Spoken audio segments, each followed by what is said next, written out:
Од телевизиските екрани на утринска емисија на национален медиум до оделение за управување со проекти и соработка со меѓународни и граѓански организации, работното искуство, образованието и интервјуто и помогнале да победи на оглас и да се вработи во Агенцијата за остварување на правата на заедниците. 3 државни филтри потврдиле, а финанси на Фатмир Бесими и ја одобриле платата. За Улка Каба Бектеши, нововработената во владината агенција, не чул министерот за информатичко општество, но за да прерасне во скандал за непотизам, таа е сопруга на министерот за економија Крешник Бектеши. Прв пат слушам за ова, апсолутно ние као министерство и како влада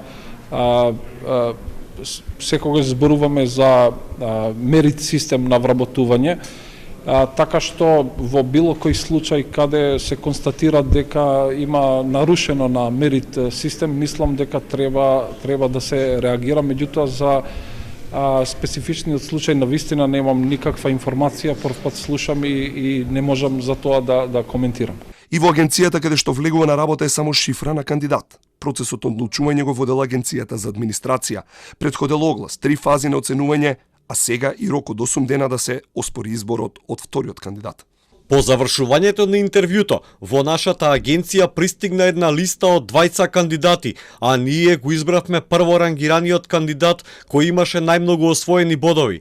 Кандидатите се наведени со букви и бројки, а не со име и презиме. Одлуката за избор се донесе пред 2 дена и има 8 дена рок за жалба.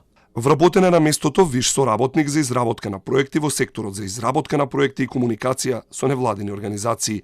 Пред 2 години и сестрата на Бектеши беше вработена во една енергетска компанија, пошто во јавноста имаше бурни реакции. Бектеши тогаш тврдеше дека не ургирал, туку дека сестра му сама се вработила. Реагираше антикорупцијска која поднесе прекршочна пријава до министерот заради судир на интереси, пошто Бектеши плати казна од 500 евра.